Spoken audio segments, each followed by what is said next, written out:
ನಿಮ್ಮೆಲ್ಲರಿಗೂ ಸಕ್ಸಸ್ ಲೋಕ ಯೂಟ್ಯೂಬ್ ಚಾನೆಲ್ಗೆ ಮತ್ತೊಮ್ಮೆ ಸ್ವಾಗತ. ನಾವು ಜೀವನದಲ್ಲಿ ಏನಾದರೂ ಒಂದು ಸಾಧಿಸಬೇಕಂದಾಗ ನಮಗೆ ಒಳ್ಳೆ ಡ್ರೀಮ್ಸ್ ಇರಬೇಕು. ನಾವು ಒಳ್ಳೆ ಡ್ರೀಮ್ಸ್ನ ಇಟ್ಕೊಂಡು ನಾವು ಅದನ್ನು ಚೇಸ್ ಮಾಡಲಿಲ್ಲ ಅಂದರೆ ನಾವು ಜೀವನದಲ್ಲಿ ಏನೂ ಸಾಧಿಸೋಕ್ಕಾಗೋದಿಲ್ಲ. ನಾವು ನಮ್ಮ ಡ್ರೀಮ್ನ ಅಚೀವ್ ಮಾಡಬೇಕಂದಾಗ ಏನು ಮಾಡಬೇಕು, ಅದರಿಂದ ನಾವು ಡ್ರೀಮ್ನ ಯಾವ ರೀತಿ ನಾವು ಪಡ್ಕೊಳ್ಬೇಕು ಅನ್ನೋದು ನಿಮಗೆಲ್ಲರಿಗೂ ಗೊತ್ತಿರಬೇಕು. ಅದಕ್ಕೆ ಯಾವ ರೀತಿ ನಾವು ಅದನ್ನು ಪಡ್ಕೊಳ್ಬೇಕು, ನಾವು ಏನು ಮಾಡಬೇಕು ಅನ್ನೋದನ್ನು ನಾನು ಈ ವಿಡಿಯೋದಲ್ಲಿ ನಿಮ್ಗೆ ಹೇಳ್ಕೊಡ್ತೀನಿ.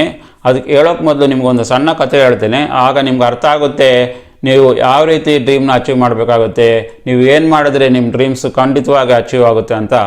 ಒಂದು ಊರಲ್ಲಿ ಒಬ್ಬ ಹುಡುಗ ಇರ್ತಾನೆ. ಆ ಹುಡುಗ ಹೋಗ್ಬಿಟ್ಟು ಅವ್ರ ಅಮ್ಮನ ಹತ್ರ ಕೇಳ್ತಾಳೆ, ನನಗೆ ಒಳ್ಳೆ ಸಾಕಷ್ಟು ಡ್ರೀಮ್ಸ್ ಇದೆ, ನಾನು ಜೀವನದಲ್ಲಿ ಏನೇನೋ ಮಾಡ್ಬೇಕು ಅಂದ್ಕೊಂಡಿದ್ದೀನಿ, ಬಟ್ ನನಗೆ ಐಡಿಯಾ ಬರ್ತಾಯಿಲ್ಲ, ನಾನು ಯಾವ ರೀತಿ ನನ್ನ ಡ್ರೀಮ್ನ ರಿಯಲೈಸೇಷನ್ ಮಾಡ್ಕೊಳೋದು, ಅಂದರೆ ನನ್ನ ಡ್ರೀಮ್ನ ಹೇಗೆ ನಾನು ಪಡ್ಕೊಳ್ಳೋದು ಅಂತ ಅವ್ರ ತಾಯಿ ಹತ್ರ ಕೇಳ್ತಾಳೆ. ಅವ್ರ ತಾಯಿ ಆದವಳು, ನನಗೆ ಅಷ್ಟು ಎನರ್ಜಿ ಇಲ್ಲ ಈಗ ನಿನಗೆ ಅದೆಲ್ಲ ಹೇಳ್ಕೊಡೋದಕ್ಕೆ, ನೀನು ಹೋಗ್ಬಿಟ್ಟು ನಿಮ್ಮ ಸರ್ ಹತ್ರ ಕೇಳು ಅಂತ ಹೇಳ್ತಾನೆ.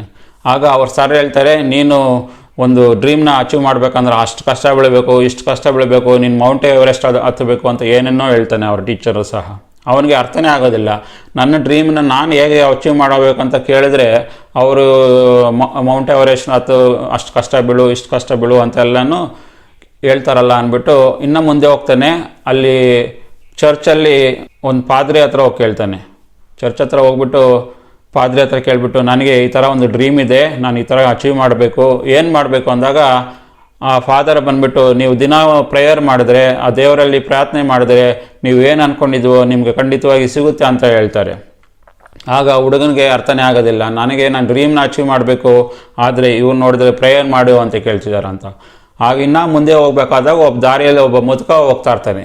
ಆ ಮುದುಕನ ಕೇಳ್ತಾನೆ, ಮುದುಕನಿಗೆ ಅವಾಗ ಹೇಳ್ತಾನೆ, ನಾನು ಈ ಥರ ನನ್ನ ಹತ್ರ ಡ್ರೀಮ್ ಇದೆ, ನನ್ನ ಮೈಂಡಲ್ಲಿ ಒಂದು ಡ್ರೀಮ್ ಇದೆ, ನಾನು ಅದನ್ನು ಸಾಧಿಸಬೇಕು, ಏನು ಮಾಡಬೇಕು ಅಂತ ನಾನು ಎಲ್ಲರನ್ನೂ ಕೇಳ್ಕೊಂಬಂದೆ. ನಮ್ಮ ತಾಯಿನ ಕೇಳಿದೆ, ನಮ್ಮ ಟೀಚರ್ನ ಕೇಳಿದೆ, ಗುರುಗಳನ್ನ ಕೇಳಿದ್ರೆ, ಪೂಜಾರಿಗಳನ್ನ ಕೇಳಿದೆ, ಎಲ್ಲರನ್ನೂ ಕೇಳಿದ್ರೆ ಅವ್ರದ್ದೇ ಒಂದು ವ್ಯೂವಲ್ಲಿ ಅವ್ರವ್ರದ್ದು ಒಂದೊಂದು ಕತೆ ಹೇಳ್ತಿದ್ದಾರೆ. ನನಗಂತೂ ಅರ್ಥ ಆಗಿಲ್ಲ ನನ್ನಲ್ಲಿರೋ ಡ್ರೀಮ್ನ ನಾನು ಹೇಗೆ ಅಚೀವ್ ಮಾಡ್ಕೊಳೋದು ಅಂತ. ಆಗ ಆ ದಾರಿಯಲ್ಲಿ ಹೋಗೋ ಮುದುಕ ಹೇಳ್ತಾನೆ, ನೀನು ಎಲ್ಲರನ್ನೂ ಕೇಳಿದ್ರು ಅವ್ರು ಕೊಡೋ ಉತ್ತರ ಅವ್ರಿಗೆ ಗೊತ್ತಿರೋದನ್ನೇ ಅವ್ರು ಕೊಡ್ತಾರೆ, ನೀನು ಎಲ್ಲರನ್ನೂ ಕೇಳಿದ್ಯಾ, ನೀನು ನಿನ್ನನ್ನು ಕೇಳ್ಕೊಂಡಿದ್ಯಾ ಅಂತ ಕೇಳ್ತಾನೆ. ಆಗ ಆ ಹುಡುಗನಿಗೆ ತುಂಬ ಶಾಕ್ ಆಗುತ್ತೆ.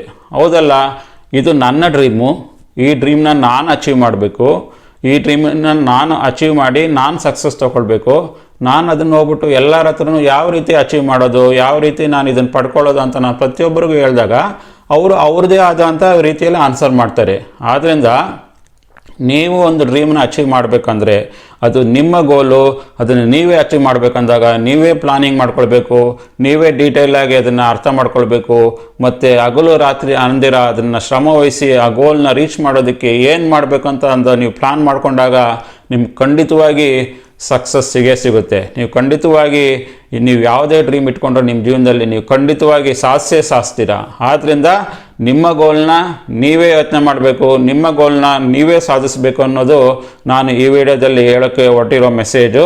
ನಿಮಗೆ ಈ ವಿಡಿಯೋ ಇಷ್ಟ ಆಗಿದ್ದರೆ ಖಂಡಿತ ಲೈಕ್ ಮಾಡಿ ಮತ್ತು ಸಬ್ಸ್ಕ್ರೈಬ್ ಮಾಡಿ. ನಮ್ಮ ಎಲ್ಲ ಮುಂದಿನ ವಿಡಿಯೋಗಳನ್ನು ನಿಮಗೆ ಬೇಕಾದರೆ ಸಬ್ಸ್ಕ್ರೈಬ್ ಮಾಡಿ, ಬೆಲ್ ಐಕಾನ್ ಕ್ಲಿಕ್ ಮಾಡಿದರೆ ನಮ್ಮ ಎಲ್ಲ ವಿಡಿಯೋಗಳು ನಿಮಗೆ ಮುಂದಿನ ದಿನಗಳಲ್ಲಿ ನಿಮ್ಗೆ ಖಂಡಿತವಾಗಿ ದೊರೆಯುತ್ತೆ. ಅಂದೇವರೆಗೂ ಗುಡ್ ಬೈ.